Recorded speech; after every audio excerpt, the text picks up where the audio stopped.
All right, President Joe Biden is heading to Rome for this weekend's G20 Summit, where leaders of the world's wealthiest nations will discuss the pandemic, climate change, and issues that they say will move the global economy forward. He'll then make his way to the UN climate confab in Scotland, where roughly about leaders from 200 nations will be there. So even with all the crises that the U.S. is facing, it is sure to bet that the climate is going to be front and center in both of these meetings for President Biden. Now, with his Build Government Bigger plan in jeopardy, what might the president be bringing to the tables over the next several days? What's he going to focus on? What is going to actually be in the framework of this bill that deals with climate?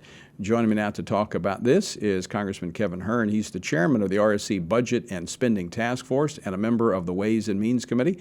He represents the 1st Congressional District of the Sooner State. Congressman, welcome back to the program. Hey, Tony, it's great to see you. Good to see you. It was good to see you yesterday on Capitol Hill.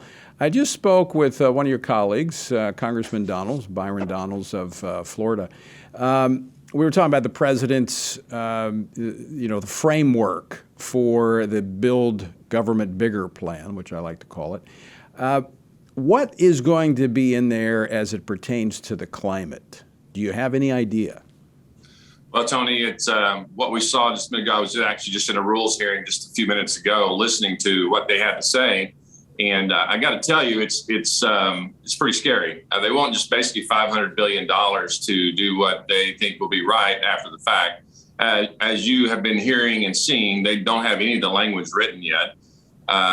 What we know right now is that President Biden is jaunted off across the ocean to hang out with energy elitists that want to do nothing more than destroy our manufacturing jobs, our fossil fuel here in America, and send those jobs to China and the places in the Asian world.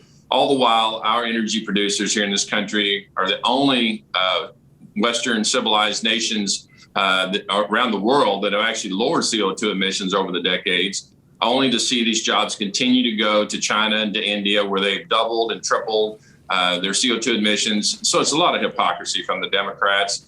You know, just last year, I started this award for the Friends of the Fossil Fuels.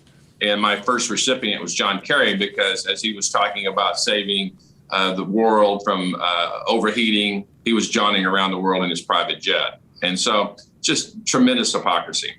Well, we, you know a little bit about fossil fuels, being from Oklahoma. I grew up there as well, and it's important to the economy, but it's important to the United States as a whole. Now, in the earlier versions of this proposal, this was going to force Americans to reduce their fossil fuel consumption by about 40% over the next 8 years, shifting to renewable sources like wind and solar. Is that going to happen? Is this going to further strangle our economy? Well, it is. And I served 2 years on the Natural Resource Committee before coming over to Ways and Means. And the thing that was really frustrating about it was that they talk about, destroying the fossil fuel production in our country. We saw that with Joe Biden's first action as president, destroying the future of the Keystone XL pipeline and just shutting down really high-paying jobs in America. But what we also hear them say is how important electric vehicles are. Again, to demonstrate the hypocrisy, all of the minerals that are needed to generate and manufacture the battery components are mined, cobalt, for example, or mined with child labor in the Congo, and where about 90% of it is. And then about 90% of the refining process is in China. So all we're doing is continuing to support the Chinese economy when we need to be supporting the American jobs and quit sending these overseas and forcing what's going on. There's been talk that in this $500 billion, there's somewhere around $100 billion.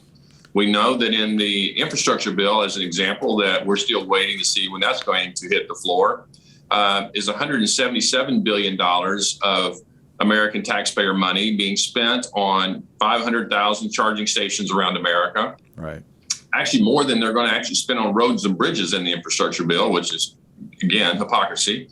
And we're giving people making up to $800,000 a year electric vehicle credits. And I have one gentleman that's in the private charging station business he said, I know this is going to sound strange, but why are we incentivizing something that's supposed to be good for America? Americans should be taking it if it's so good. But the Democrats have doubled down on that. Before this bill, there's a $7,500 credit, and there was a cap, and now they've removed the cap. And they've also incentivized those cars to be made in union shops. So, you see Tesla's our sales going through the roof. They got to love all these government subsidies going out there, and American people are seeing that. It's really frustrating. American taxpayer dollars are just being tremendously wasted. You mentioned China. China, is the most polluting nation on the face of the earth. In fact, they continue to build their coal-fired power plants while we're reducing our fossil fuels, driving up our energy costs. I mean, it makes absolutely no sense. Well, what the American people need to know is that China is actually executing our coal-fired energy plant policies that we had back in the 70s. They're opening a new coal-fired plant every month across China. And, if we go back and think about the 70s and some of the issues we had here, and again, American technology, we figured out how to burn cleaner coal, how to move to natural gas, which is our natural gas here that's we drill for here in America, is the cleanest burning in the world. So if the Democrats truly wanted to help the world, CO2 emissions, methane emissions, they would allow our producers here in the great states like Oklahoma and Texas and the Midwest drill for natural gas and send it to all these countries around the world, like China, like we were doing prior to this administration. Right. And the thing about that is, we know from an economic standpoint, it's great for American workers. We saw our economy, what's going on. And again, it's insane what we're seeing right now with this administration. For the first time in decades, we were a exporter of energy. Yeah. Now we're going to be dependent upon foreign energy once again. Congressman, great to have you on the program. Good to talk with you again. Great to see you, Tony. All right, take care.